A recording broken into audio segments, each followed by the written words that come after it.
Thank you, Dirk, for the warm welcome. And again, I really appreciate the invitation.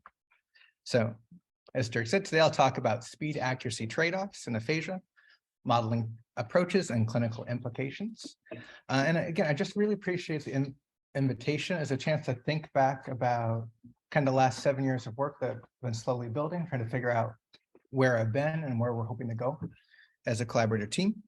And so this is work everywhere from starting from kind of the end of my doctoral work to a career development award at the VA, and then a current R01. And so because of that, have lots of people and funding sources to acknowledge. And so NIH predoctoral fellowship, like I said, my VA career development award, current R01, and a number of mentors and collaborators, co-investigators. And so for my mentorship committee for my dissertation, it was David Kaplan, Gloria Waters, Randy Martin, Jeff Starnes. For the career development award, work we're talking about, Jeff Starnes, Volhula, Michael Walsh-Dickey, Pat Doyle. And for the current R01 work, that's kind of the future directions we'll be ending with today, it's Jeff Starnes, Will Hula, Lauren Terhorst, and Peter Brusilowski. Also have a lot of support when I was working at the VA from staff Emily Boss, Stacy Kellogg. And along the way, I've been really lucky to work with some excellent PhD students, both on the career development award work and also a lot of prep and writing the R01. And thank you for to my participants as well. So overview for today. Start again, this is kind of mostly chronological, trying to paint the story and talk about how all these different pieces of research work together. You can think about this as kind of skipping a stone. So they're going to bounce across the projects, tell the themes, and happy to kind of unpack and discuss anything as we go through and get into Q&A. And so I'll start with the project origins and some of the key concepts that came from that, from an unexpected finding in my dissertation. Then move on to kind of initial steps of trying to get at this idea and figure out how to study it using response time modeling, a specific model called the diffusion model. Then move on to work from my career development award, trying to develop new models and simultaneously trying to figure out how to start to address issues of speed accuracy trade-offs in treatment and why we might care about that and start to do pilot work there. And then talk finally about how those two pieces, the model development and the pilot work, kind of led together to the current clinical trial research, right? So again, think about it, skipping stones. So the origins for this was an unexpected finding from my dissertation. And so the main topic, what I studied, was looking at the domain specificity of executive attention and aphasia, and how well people with aphasia adjusted to shifting task demands, both linguistic and non-linguistic demands. And one way I looked at that is looking at things like a lexical decision task. How were they able to respond if I asked them to respond as quickly as possible with speed feedback, as accurately as possible with accuracy feedback, or as quickly and accurate as possible in the absence of feedback. It's like a kind of a no feedback balance condition. And in that last test, and so overall, some of the main findings is that kind of tied to some ideas about cognitive control. People with aphasia struggle to kind of shift based on these changing task demands, even though that's not an overtly linguistic demand.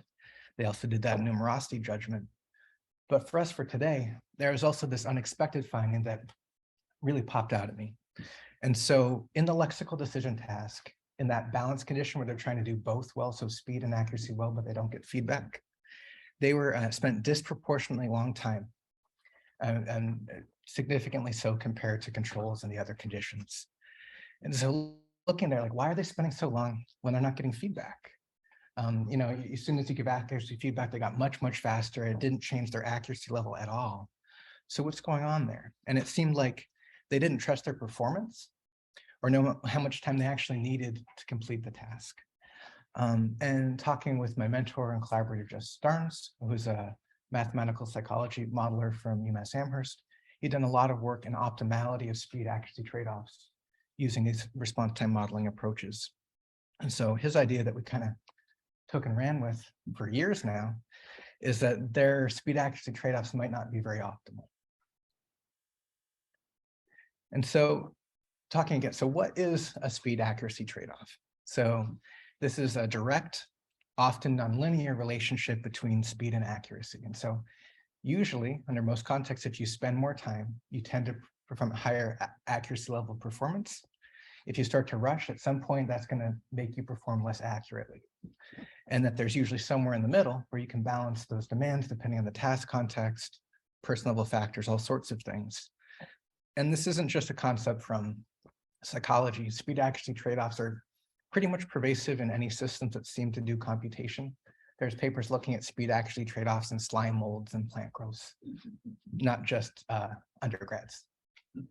And so if you think the figure that you can look through here, the schematic, so the red on top is thinking about as somebody becomes more conservative versus more compulsive, this is how response time changes. And then the bottom one is how you might expect accuracy to change. And so this is just a representative relationship. And so here, if you get past a certain point, getting to the overly conservative range, get to a point where you can spend as much time as you want doing this task. At some point, that extra time isn't going to help you, right? You hit some sort of asymptote in performance. Conversely, if you get more and more impulsive, try to have deadlines, try to respond faster, maybe have cognitive deficits and issues with inhibition, at some point, it's going to really start to affect accuracy. You get faster, but it comes at a cost, right? And so this sweet spot, this idea of an optimal speed accuracy trade-off is really contingent based on the task, the demands, the person, but it's this idea of appropriately balancing speed and accuracy based on task demands and the specific speed accuracy processing dynamics. If you didn't see an asymptote, it wouldn't really matter. There wouldn't be such an obvious place. But here, accuracy starts to level off really quickly. There's no point in spending more time than that. And so this is part of what we thought might be happening with this unexpected finding, people with aphasia when they're not getting feedback. And as I started to think about this made a lot of sense to me from my clinical background as a speech language pathologist working with people with aphasia. And so I just want to lay out a couple different kind of representative vignettes of people you might have seen or worked with, even with data collection. And so what's an overly conservative patient presentation look like? So somebody that if you give them a minute to respond, they're going to take that whole minute to respond, even if they can't find the words they're looking for, right? They might be really frustrated. They might sometimes be kind of perfectionistic, really, really not want to make mistakes. It's painful. Maybe it reminds them of their aphasia. But the idea is that very, very slow, usually higher accuracy. You might see an individual like that versus somebody with overly impulsive patient presentation. So just thinking in connected speech with aphasia, like a fluent profile, somebody makes a lot of errors, maybe self-corrects them, responds very quickly, but with lower accuracy. And then an example like a vignette of, well, what does balance look like? There was one participant I worked with in the dissertation work that as a secondary task, we had some kind of Aesop's fable story retell from the BDAE. And so she was telling stories. And what was really interesting is, it wasn't super mild aphasia, but if you just looked at her transcript, it was very little evidence of aphasia at all. But if you listen to her talk, she was speaking like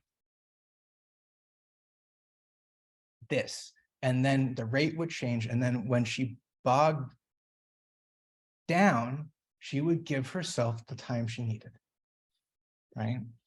And so clearly issues with word retrieval, clear aphasia, but she knew how to work with it. And I was so impressed by that. So these are some of the pieces about different extremes, this idea of balance and how it might be contextual. And as I thought a little bit more, like the bonus idea here is that when we work with individuals who have aphasia, you start to build these intuitions. Like, I feel like I know when somebody might need a cue, right? And I feel like I know when somebody might need support to make to continue in a conversation successfully.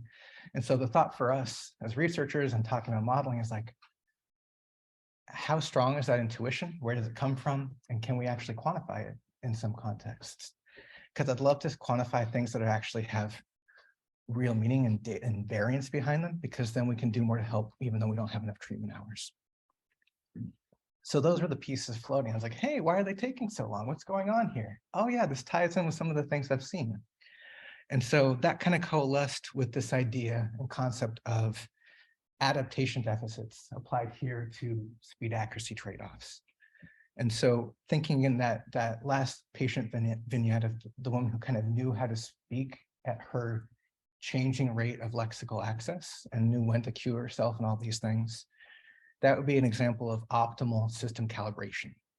So she knew how to make best use, and to me, it seemed like she knew how to make best use of her current system capabilities to achieve her goal, to communicate and be heard.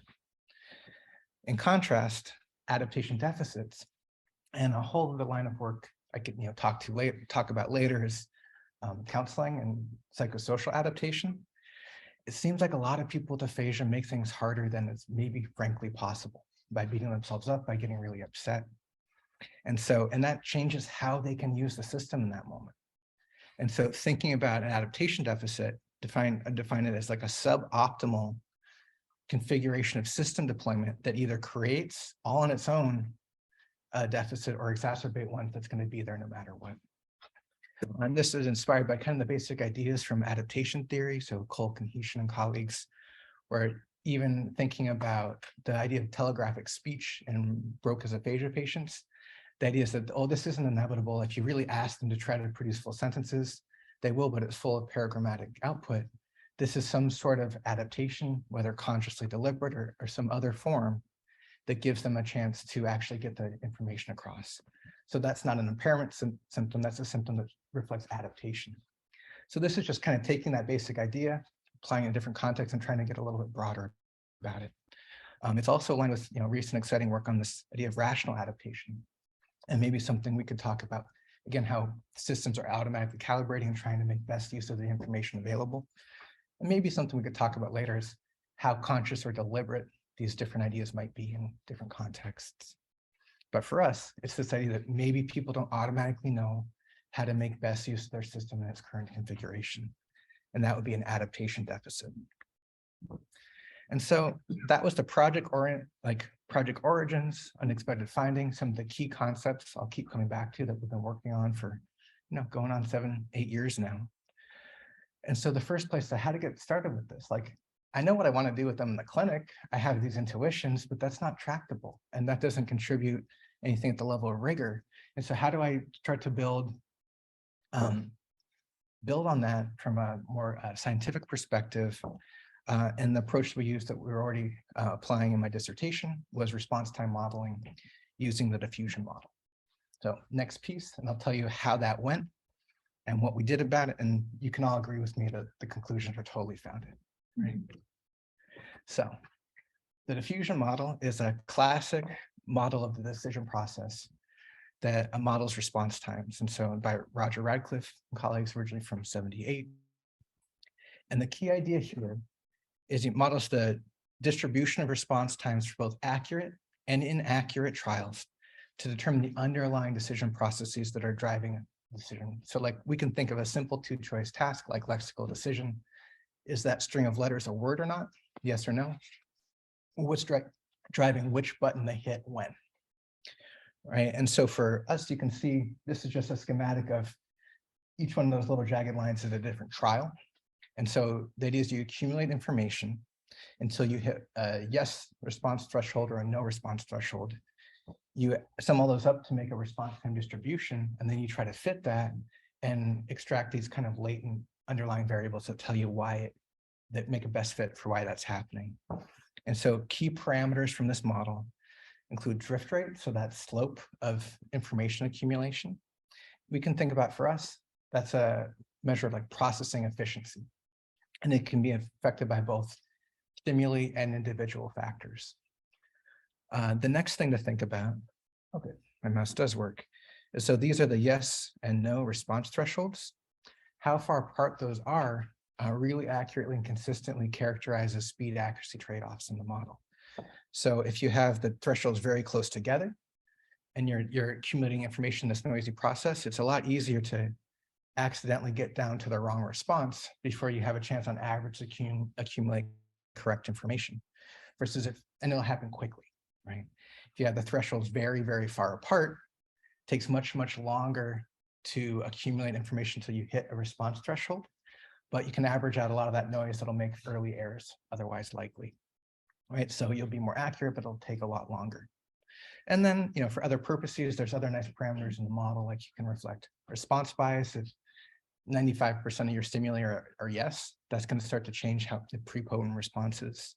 And also things like non-decision time, so like how long it takes to initiate the actual motor response. But for us, the key part here is that we've got a single robust parameter that's supported by a big web of evidence that shows we can specifically characterize speed accuracy trade-offs in tasks that have two choices. And so Will Hula, Jeff Starnes, and I used this in this 2019 paper to evaluate whether maladaptive speed accuracy trade-offs negatively affect language performance in people with aphasia.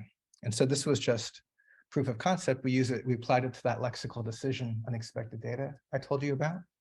So the no feedback condition from my dissertation data. And so this was 20 people with aphasia, post-stroke, 20 age and education matched controls. People with aphasia had mixed aphasia types and severity, and all were in the chronic recovery stage. And so the modeling approach is to fit the diffusion model individually to each participant to get these different parameters of what's driving their processing.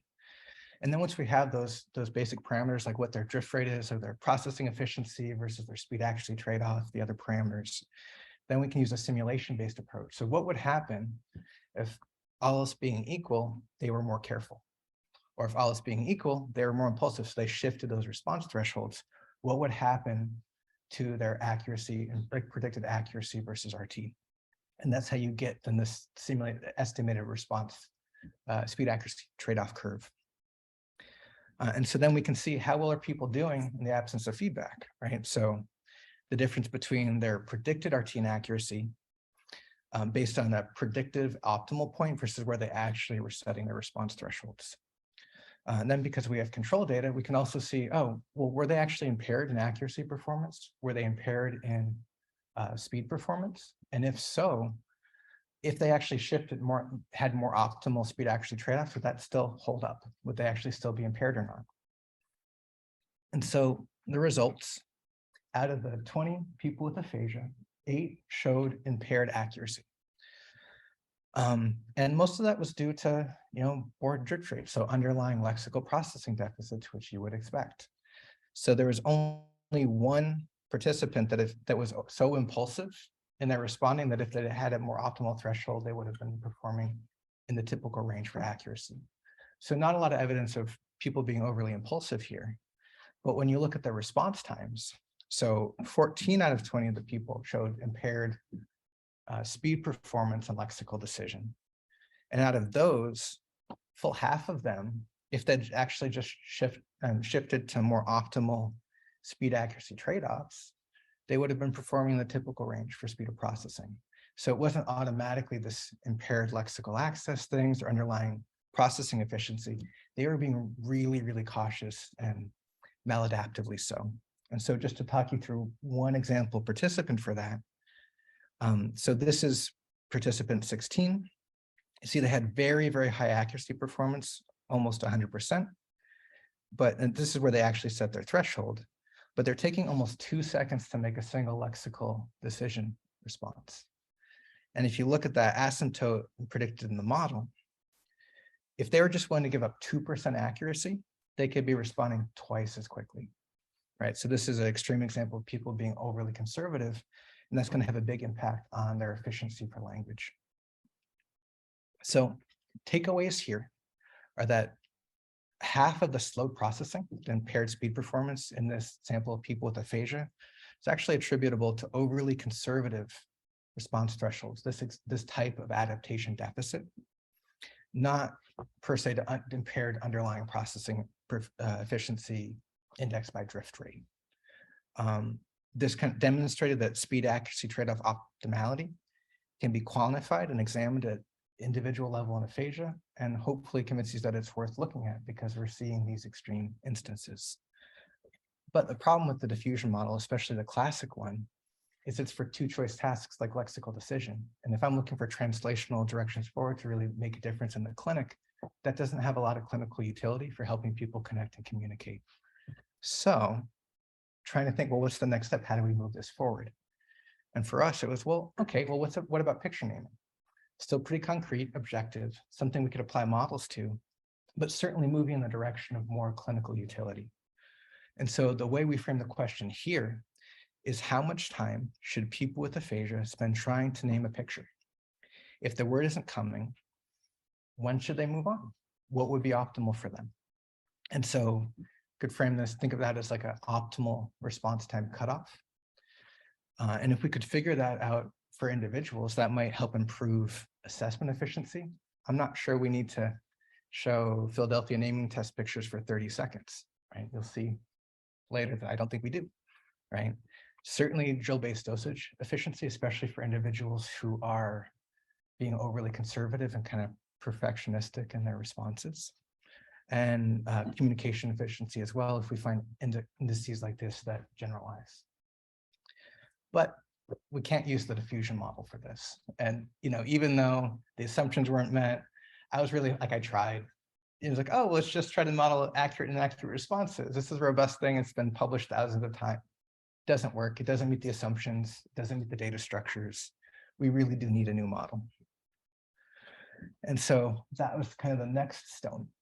Okay, so developing a novel model of picture naming. And so this is work with Will Hula, Gina Kike, and Jeff Starnes.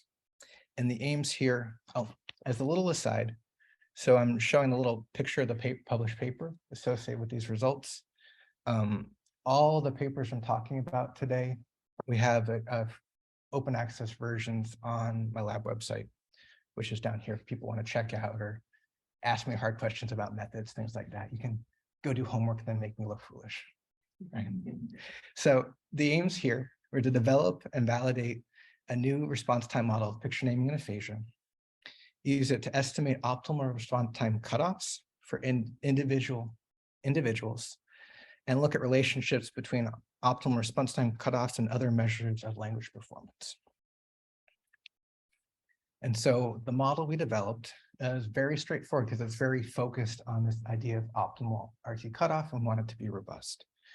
And so it's a multinomial ex-Gaussian response time model that tries to fit and looks at very specific things. So tries to fit the proportion for 3 different types of responses, how we're now classifying all naming responses. So whether there's an overt accurate response, whether there was an overt inaccurate complete response for the Philadelphia naming test rules, or whether there was no complete response given at all. So kind of a timeout, or they started but never gave a full complete response. And then for the complete overt responses, the accurate and inaccurate ones, we then try to match and fit their response time distributions using the ex-Gaussian distribution. You just put a Gaussian distribution together with an exponential, and it's really good at fitting typical response time data. Then once we had that model and we could see based on performance how much time would be associated with a predicted accuracy performance in naming, we could calculate an optimal RT cutoff, whereas here, and so this is example data. So in the task where they're given up to 30 seconds, you basically see their final accuracy, right? So effectively in time when you get that far out. So for this person, accuracy kept going up until about 6 seconds, right? And the way that we implemented that in a simple way is to just do a moving window thing. If you look 3 more seconds ahead in deadline and accuracy improves less than 2%, you found the asymptote. And that's what we're calling the optimal RT cutoff. Small data sample. This is all hand coded. So 10 people with aphasia from the VA Pittsburgh data repository.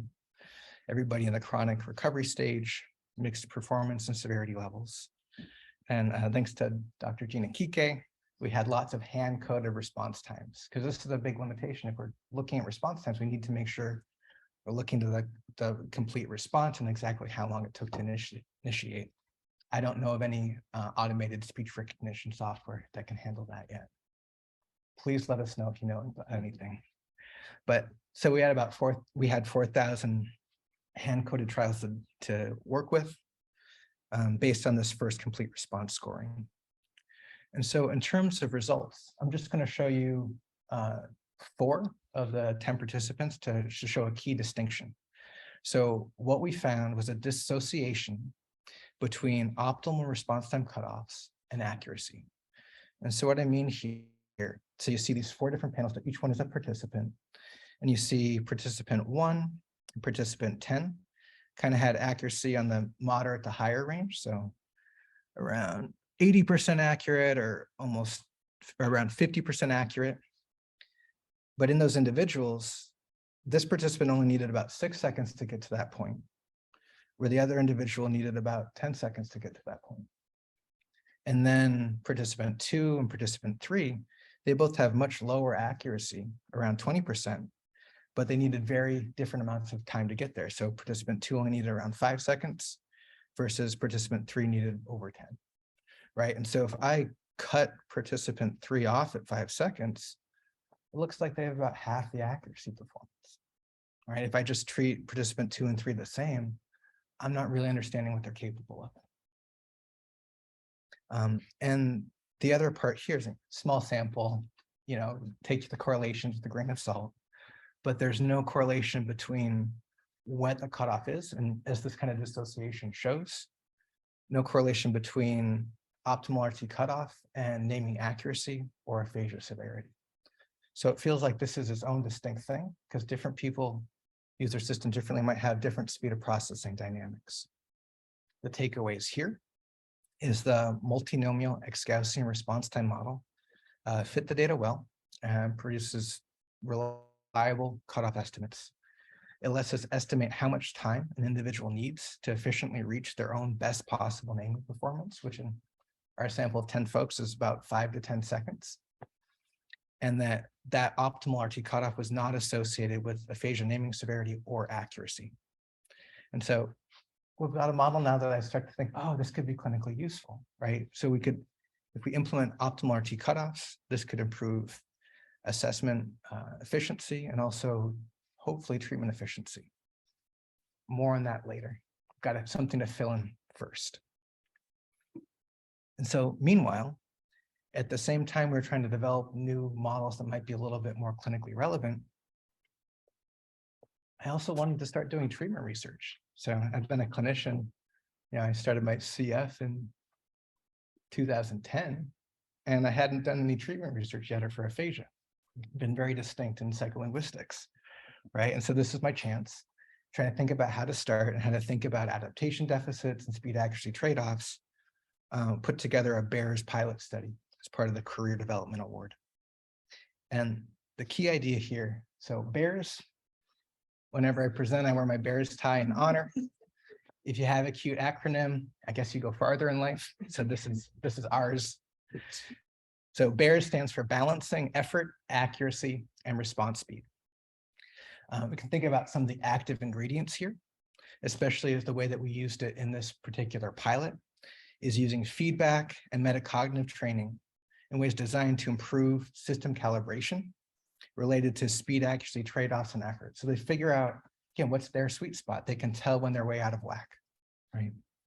And that some hypothesized mechanisms of action for why this might be helpful, not just in functional communication, which would be a lot harder to measure and get to. The suggestions welcome, but even in drill-based anomia tests, like we're going to talk about here, why should we care? So, I've been very convinced by the work of Erica Middleton and colleagues about how important retrieval effort is in terms of long-term learning and retention in anomia treatment. And so if you can work really hard, but still succeed in a trial, it seems to increase memory recoding. And that's really tied to this idea of desirable difficulty in the traditional Bjork and Bjork learning models. But the crucial part there is if you try really hard, but it doesn't end in success, regardless of whether or not you have error learning, there's no successful model to encode, right? So the idea is that the effort has to be tied with successful retrieval to strengthen the memory traces. And so if you get an optimal speed accuracy trade-off where you're giving somebody enough time, or they're figuring out how to give themselves enough time to really try to get it successfully, that could probably be, a way to increase the total number of successful effortful retrieval trials per hour of treatment. Along the way, if you are convinced by some of the errorless learning literature, which is a little bit mixed, still, it might not be good to learn errors. If so, this will minimize that as well. And so together, that maintains desirable difficulty and also helps address this phenomenon of choking under pressure. Because once people with aphasia start to struggle in treatment, you see them like really get stuck, get really upset, frustrated. The language system, it really starts to go downhill until they collect themselves. So that's the idea of trying to use bears in anomia treatment. And the study here, so published with student Rob Kavanaugh, Gina Kike, treating clinician Emily Boss, Jeff Starnes, and Will Hula, of course, called Playing with Bears, right? I never have clever titles. This is the only time I'll ever get one in my life, right? And that was due to Rob. So study aims here. So taking this bear's idea, we wanted to pilot and establish initial proof of concept efficacy for a bear's augmented anomia treatment. So because like the idea is that it's kind of like a treatment package you could add to something. And in this case, we added it to semantic feature verification. Very helpful because we're trying to do computer-based treatment for reasons I'll show you soon. And so the idea is tying semantic feature verification with a bear system calibration training in a computer-based treatment game. And so here, as a hybrid clinician computer-based treatment game, again, with semantic feature verification element. And so the steps are, name a picture, get speed and accuracy feedback, then go through 4 semantic feature verification steps, yes, no answers, half are correct, half are incorrect, to kind of activate semantic information about the target, and then have like a second facilitated naming attempt. And along the way, and they're getting feedback based on accuracy, response time, input by a voice key, so training them to give one complete response, but the clinician's there the whole time to kind of throw out trials, things like that. And then they're getting feedback as they complete rounds. So complete practicing specific categories, going through all their treated items, where they're earning points based on kind of a modified reward rate. So the more correct responses they give, the more points they earn, but every time they make a mistake, they lose a little bit of points. So they're trying to get as many correct responses as possible, but not just by guessing. And so they're getting feedback, because kind of random feedback of, oh, look, you've earned 60 stars. Can you do more next time? Right? Or coins, or you can tell what age I grew up in, right? So, and on top of that, this is like a hybrid treatment where the clinician's with them the whole time, providing metacognitive training and feedback. And so giving feedback about self-monitoring, level of effort, information about the speed accuracy trade-off, how to balance it, and crucially, like learning when to pass. Like, this is not a moment where you're going to be able to retrieve it. Can you learn that and move on so you can keep practicing more efficiently? The design here, so is a single subject, multiple baseline design with 25 hours of total treatment, usually around 2 to 3 days a week. The probes were 40 trained words across 5 semantic categories, 40 untrained words, half of which were semantically related, because this is a semantic feature-oriented treatment. The idea is, oh, well, it should create response generalization to related words as well. And then key dependent variables here that we'll focus on is looking at changes in accuracy performance, but also efficiency, and so measured by reward rate. So how many correct responses can they give per minute or per hour? And to see if that changed both for treated and related and unrelated untreated words. The analytical approach we used to make sense of this was our Bayesian mixed effect interrupted time series models. There's a lot of moving parts here, but our group thinks this is a good mousetrap. What you get from this is that there's very clear ways to establish clear treatment effects from rising or non-stable baselines. And also because it's a Bayesian approach, you can then look at specific, you get effect sizes both at the group level or at individual level with credible intervals. If anybody is interested in this, Rob Kavanaugh recently published a methods paper looking at single case techniques, including demonstrative code, and a version of that is up on the lab website as well. Study participants were 9 people with aphasia, with chronic aphasia post-stroke, and they were not enrolled in treatment or other treatments during the duration of the study. In terms of the quick take on the results, what we have here, happy to go back to this later, but these are the estimated effect sizes from these interrupted time series models.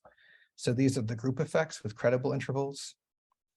And then these are each individual's person's effects. And what you can see is that we found pretty good responses for trained words. So robust effects on both response accuracy and reward rate. And so out of 40 trained words, people on average improved ability to name about 14 words after training and improve their efficiency of naming about 5 more words a minute. In terms of generalization to related untrained words, the thing that you'd hope to see from a semantically oriented feature-based treatment, those results were a lot more modest. And so small generalization effects where you get this credible interview doesn't overlap with 0, so there may be some evidence, but when you look at the model checks, we can't distinguish that from potential rising baselines. So the effects are small and may just be due to continued exposure. And the same thing applies to the idea of efficiency there. The other thing that we looked at is also whether people could actually change how they are doing the task. And thinking about in moments where they couldn't name the word, did they make an error or did they tell you to move on? They say pass or move on. So increased awareness. And that actually changed robustly. So participants also reduced their proportion of how many overt errors. They learned to say, nope, I can't say this one this time. Which could improve naming efficiency, might have contributed to some of the increased reward rate efficiency results. The other part there is that the individuals who are most severe, who had the smallest effect sizes in terms of improved accuracy, also showed the largest pass rate. So they could learn that, oh, I'm not able to learn these words, but at least I can keep moving to the ones I can name. So takeaways from this pilot. So improving naming, accuracy, and efficiency for trained words with some evidence of improved system calibration is, and they can change how they're responding when they can't name a word. However, there was only modest response generalization observed for the semantically related untrained words. And in addition to follow-up work led by Rob Kavanaugh, we looked at kind of practice-related predictors. So what responses during treatment are actually driving the largest effects. And there we found that, unsurprisingly, successful retrieval practice during the game, if you could name the pictures during the game, it predicted your ability to name them in probes and after treatment was over. But there was no relationship between how well you did the feature verification and treatment outcomes. And so for us, there was just there's a lot of things that are different how we did semantic feature verification here, but compared to previous work. But at the very least, it just doesn't seem like it's a good fit for what we're thinking about with bears and what we're trying to do, versus trying to optimize speed accuracy trade-offs for that particular type of treatment activity. So we took all of those lessons learned into account for our next steps. And so this idea of bears 2.0. So talking about next about this idea of our current research. So our ongoing clinical trial work. And then afterwards, we'll try to kind of tie things up and hopefully end with some discussion topics that hopefully are of interest to people in the room. So the current R1 my colleagues and I are working on is titled Integrating Complementary. I just had to slow down a little bit. It was fine, right? Complementary learning principles in aphasia rehabilitation by adaptive modeling. The central premise here is that adaptive computer-based treatment provides an innovative way to combine the benefits of complementary learning approaches and could allow people to maintain desirable difficulty in aphasia rehabilitation.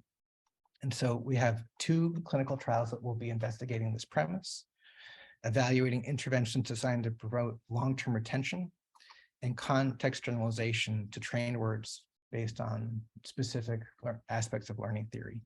Again, we're trying to get anomia treatment not just to improve naming on that single picture probe, but into connected speech in a way that we can robustly demonstrate. And then one of the excited parts about getting lots and lots of carefully characterized and carefully collected behavioral data is with modeling collaborators, we can build better models. So both trials will lead to model extension aims as well, building off what we've done so far. And that related to this talk, I'm just going to talk about the first clinical trial, which is BEARS 2.0. And so the idea here is to evaluate the benefits of balancing effortful and errorless learning by these adaptive naming deadlines. So something we can do with our ex-Gaussian model. And so a couple pieces of rationale to tie together here is there's previous work by Paul Conroy and colleagues that speeded naming, when you start increasingly increase speed pressure over time, promotes context generalization to connected speech. So in this study, they actually trained pictures from a Where's Waldo scene. And they also had words from the same Where's Waldo scene that they didn't train. And when they added the speed pressure component, they showed much larger effects for the words that were trained under speed pressure. The people with aphasia were much more likely to actually be able to use in a complex scene description task. And so that made me really excited because I'm looking for really good ways to make anomia treatment much more valuable to patients. And so we took that and ran with it. And that our way of doing that here, instead of just kind of increasing speed deadlines in some arbitrary way over time, we're going to use our model to try this out. So it's kind of like a conceptual replication expansion to that work. So here our individual speed accuracy trade-offs provide a straightforward way to balance retrieval effort and accuracy over time. It's the same idea of BEARS that I laid out before. The difference is we're not putting it all in the work of the individual to manage on their own through good metacognitive skills and insight, making the actual computer system take care of figuring out when to deliver different parts. And so this is a randomized crossover within subject design where everybody gets all three treatment conditions. So an adaptive condition where, and this is just simple effortful retrieval practice now, where a picture appears, you try to name it, right? And the only thing that's now going to change is when they get the answer. So the repetition cue. In an errorless condition, they hear the answer first. The same shows up at the same time as the picture. So it's just standard errorless repetition practice. In our static effortful retrieval condition, everybody gets it for 10 seconds, right? You have as much time as you need. Everybody could get it by then. You just have the time to do it. In our adaptive condition, their cutoff changes over time based on their ongoing performance during treatment. And so this is just an example of running our optimal RT cutoff model on some of our previous BEARS data, where you can see that cutoffs change. They're different for different people, and they change over time as somebody actually improves in the treatment. I'm particularly happy to see the patterns from participant 1 here. So looking at accurate, so red is correct trials, blue is incorrect trials. And surprisingly early in treatment, they're not getting very many of the words correct. And then the optimal RT cutoff for them is, okay, we'll just do repetition practice. More time isn't going to help you at this point. But as their accuracy starts to improve, it's like, oh, okay, you can get more if we give you more time. So here's more and more time until they get to this point of like acquisition. And then what's really fun to see is the accurate versus error distributions shift over time. You then get this slight tightening where it seems like it's now trying to push efficiency. Because they can get them, now you can get them faster. You don't need that extra time anymore. So we're going to keep pushing you. And so this is what we're going to try in the clinical trial, which should start the end of the spring. We're on track for that. And the hypothesis is that this adaptive naming deadline condition will lead to better word acquisition, retention, and generalization of this kind of complex scene, because we're doing a better job of maintaining desirable difficulty for a person based on their ongoing performance. And we'll see how well we do, but what's really nice about it is it's really mechanistic. So we have this fair comparison in a relatively large sample. And we'll then can always do kind of case series follow-ups to see how well we hit things for different people and think about why. And then once we have all these data, we'll extend the model to think about word-specific effects. Because right now you just get one cutoff. And I could imagine supercalifragilisticexpialidocious might take longer to say or initiate than cat. We don't have that in the model yet, but we can probably build it in and see if we need it using a data-driven approach. So these are the pieces I've talked through the project origins, these key concepts of speed, accuracy, trade-offs, this idea of adaptation, talk you through a couple of different ways of how we've been trying to characterize this and think about this from a response time modeling based approach. Talked about lessons learned from our pilot treatment study and why we decided to do a much simpler, more mechanistic version 2.0 for our clinical trial. And so now I just kind of want to briefly wrap up, think about summary and future directions, hopefully things for discussion. So thinking about the diffusion model, it's well established, lots of huge web of evidence supporting this and how to interpret different factors. And it's freely accessible and available with R packages and free software. So if you're doing work where you want maybe some more specific dependent variables, you want to know the difference between processing efficiency and how cautious somebody's being, this might be a good mousetrap for you if your tasks only have two choices. If they're still forced choices, there's similar models. I'd be happy to talk about like linear ballistic accumulator, other things that can do something like this, as long as you have discrete responses. In terms of the multinomial X-Gaussian picture naming model, one thing that would be a wonderful future direction is that most of the existing naming models have lacked response time components and definitely lacked a consideration of speed accuracy trade-off, right? So it's all based on predicting and thinking about accuracy performance.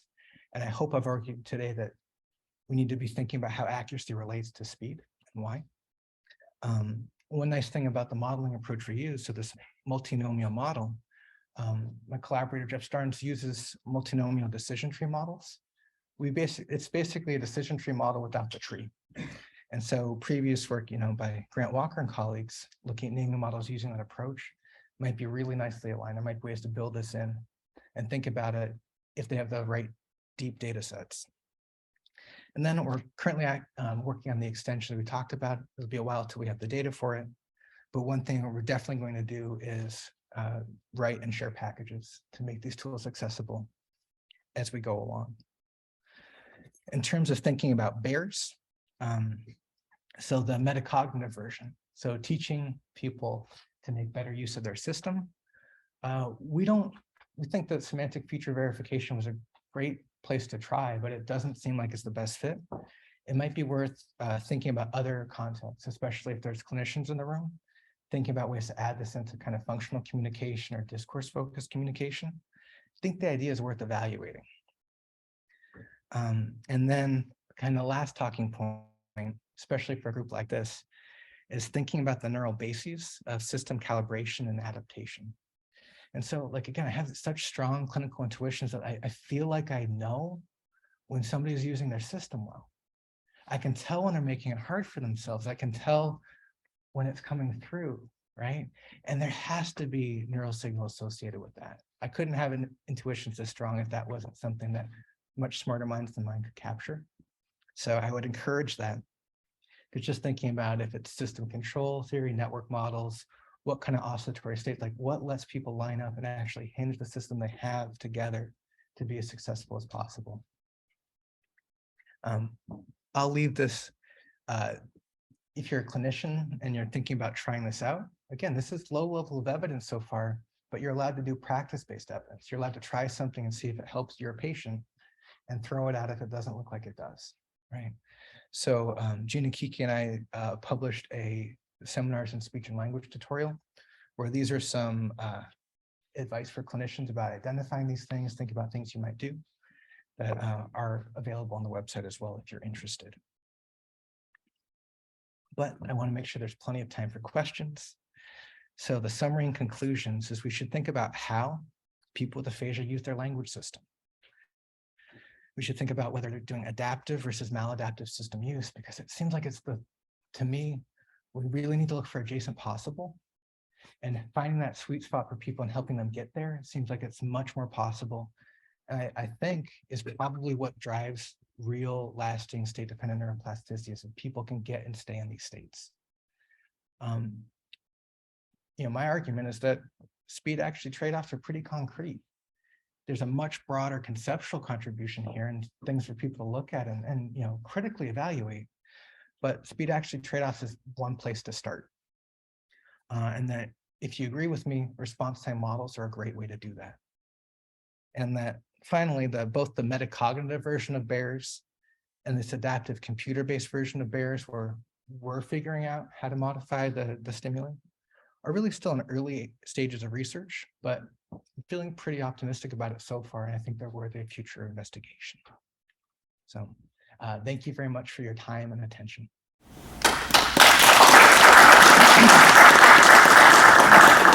questions from the room. I'll listen to see if the audio picks them up. If not, I'll give you a sign if you can repeat the question.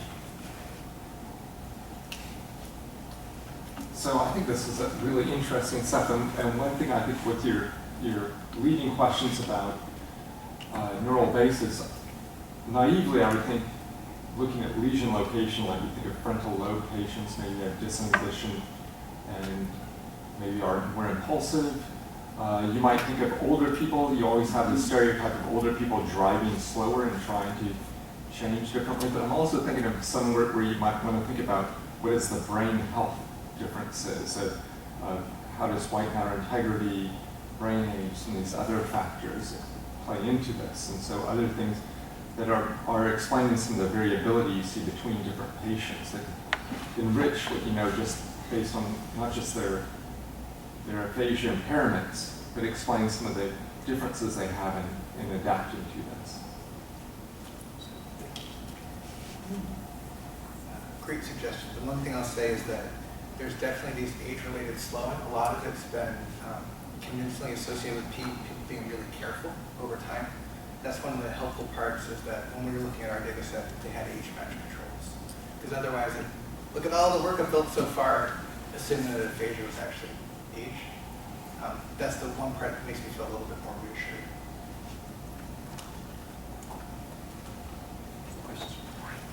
Yeah, I have a question. So you talk a lot about the speed-accuracy trade-off, and I realize that from a scientist's perspective, it's really important to be able to operationalize things. And speed-accuracy trade-off is one way to do that.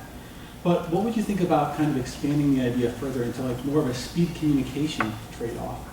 When my sugar is low, when I've gone on a really long hike, my ability to talk and use big words decreases very quickly, or if I'm nervous, for example. But by producing more words, people can get the point and get my idea across. So why is it so important that people are accurate in naming something like a V6 engine or something? Why can't they just say more and give more information content quicker? Would that be another way to think about people who have aphasia? They want to communicate. They don't necessarily care that they say it's a pizza. They could say round pepperoni, and they're really fast to do that, right? So would that also be a viable approach to speech rehabilitation for these people, so that they can enjoy the flow experience of being fluent?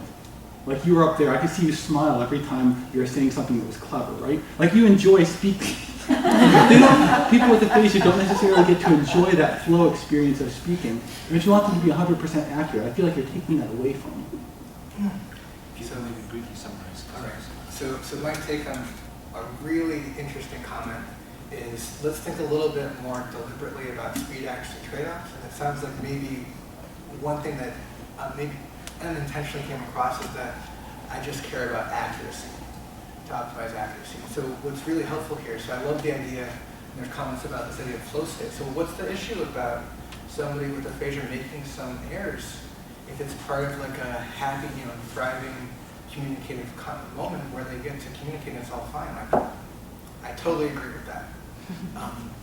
The couple places where I've thought about accuracy more at the functional level when I'm thinking about particular patients, that every time they make a mistake, they shut down, and you see that self-loathing to sometimes, right? Like that piece of it, the psychosocial, what it means to be making errors, and how hard it is to accept. Now, for individuals who could just let themselves be the way they are, and the way modern study therapies try to help normalize these things, that communication is the goal. If somebody can do that and they're in a supportive environment where they understand, just thinking about the theater group I got to see today, people are fine with people making errors, right? There's no issue there. And so I think the place to salvage speed-accuracy trade-offs is the original point about them being contextual. So I think what you're telling me is that's a great example of in a good, thriving, supportive communication environment. The sweet spot is not up at the high accuracy end. The sweet spot is allowing people to have that flow state. So I'm just going to go off that comment, more looking at communication than just verbal output, because we know these individuals sometimes have a stigma with the verbal output. As soon as they have the stroke, they're put into therapy to talk instead of just communicate an intended message any way they're able to. So my thoughts are instead of, verbally having that response. If they have the door open too, you can respond in any way. It doesn't have to be verbal. The response time would increase maybe, and that verbal stigma might get dampened a little bit, and they would have an increased response time. I think alongside with that is when we see patients, if we see them in the morning, we know for a fact that response time may be better than if we go see them in the afternoon, so that fatigue level. But I'm just thinking if the door was open to use any multimodal form of communication, maybe verbal response time would increase because of stigma decrease and different things like that. I don't know. I'm excited to talk to you later. I think you had a great presentation and a lot of this is exciting work. And again, if you could briefly summarize it. So I find all that really plausible. So some key parts there is just thinking about the relationship between accuracy, speed accuracy trade-offs, stigma, and whole communication. Right? Some of these ideas of like supporting whole communication might actually increase accuracy because we're not getting this kind of perfectionist shutdown response, right? So even if you were still only measuring the verbal output, you still might see changes. The thing I'd like to tie into is that in the Bears pilot study, it's a anomia study, and like we looked at like Nicholas and Brookshire stuff. Some people improved, some people didn't. It wasn't a good near transfer task for what we were doing. I was hoping that teaching people about speed accuracy trade-offs would be so magic they could just do it in discourse now. Turns out not, right? We had to write a different grammar text. But the thought about what you do when you realize you're stuck, that's exactly when you use whole communication. So like the model that I can kind of half imagine in my head that I don't have the bandwidth or talent or like background to actually write right now is like, think about like a moving bit rate communication efficiency in the whole communication and discourse. So what lets people provide as much information as possible over time? And you can imagine when you see people at aphasia talk and interact with us and with each other, that bit rate is really, it changes very, very different from moment to moment based on what they're struggling with, what strategies they use, and how much people understand them. But you can imagine like the kind of whole communication model that could account for that is like some clear way of characterizing what the bit rate is, and then what the sweet spot looks like in that case, which would still go with this idea of adaptation, but be much, much broader than a speed action trade-off specifically.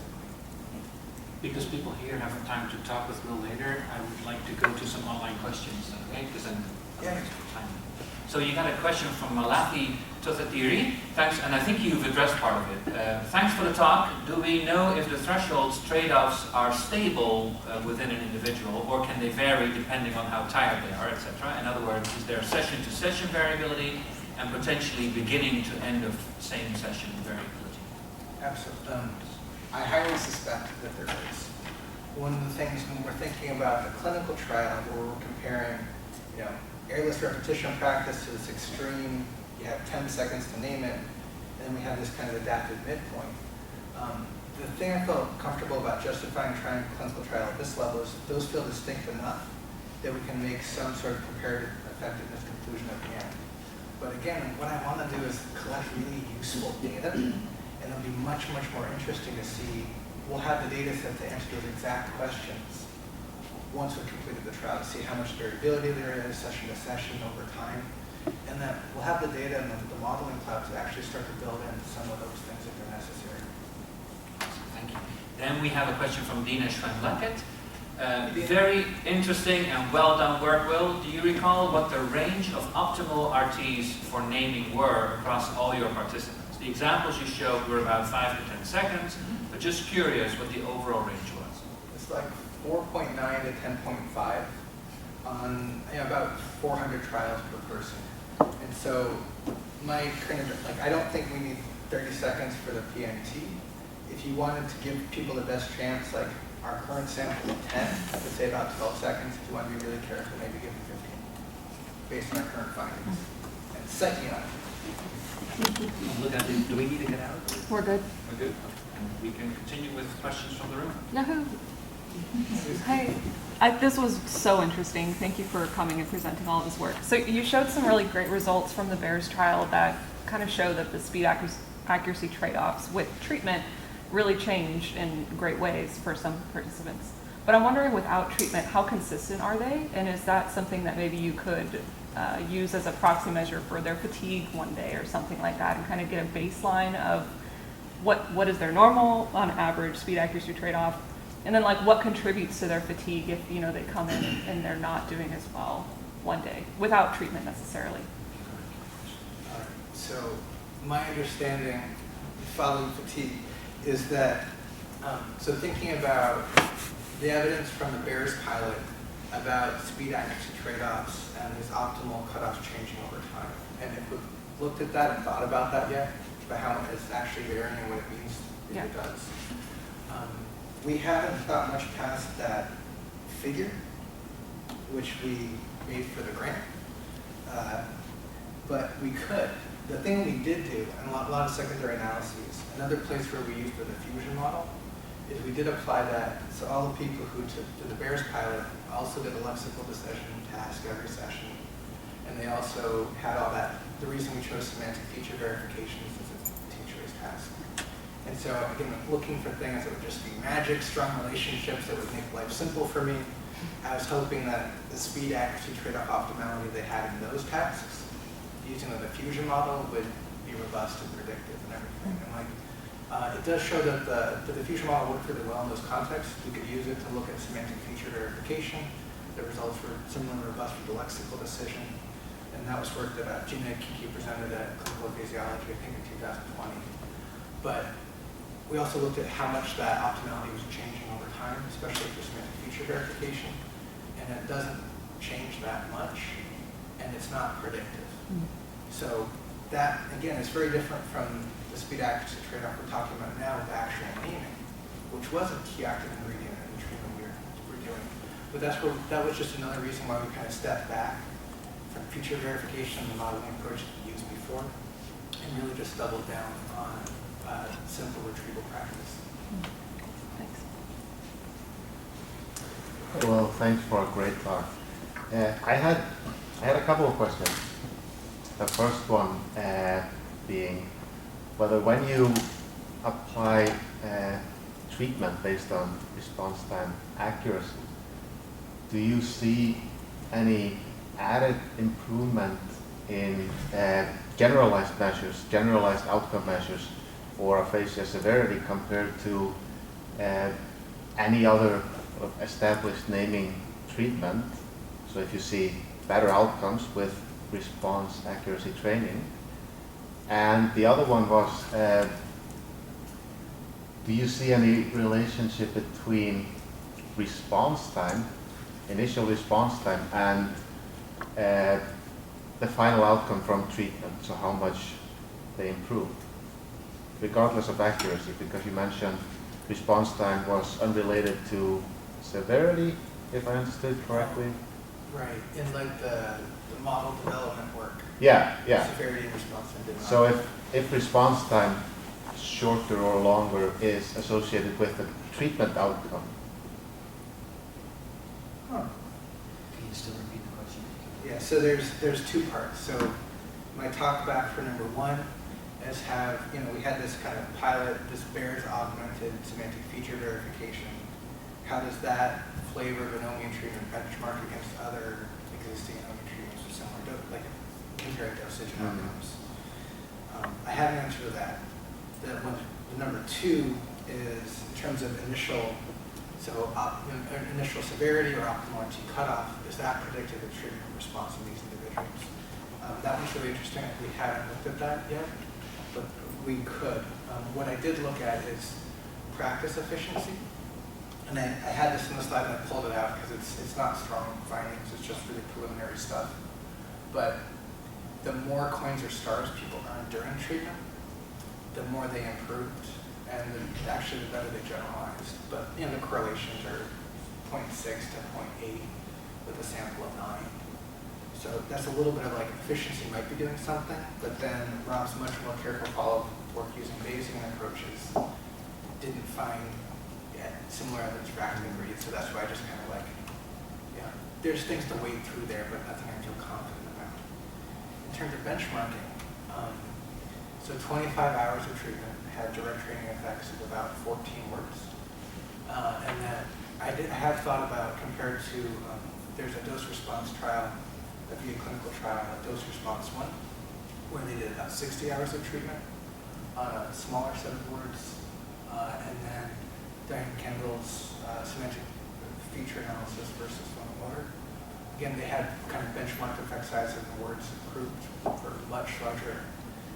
They had much more hours of treatment in both those studies and much smaller effect sizes in total words gain. Well, I guess what I mean is not on trained items, but on untrained items, or a measure of Okay, so in terms of response generalization for semantically oriented treatment, like these effect sizes are small. I think we're using much more careful analytical techniques to draw conclusions. I don't think these are out of the realm of what other people have reported. I think we're just being more careful about saying we should be cautious about this being good positive evidence. On that note, I think we can give Will a break. Thanks so much, Will, for your time.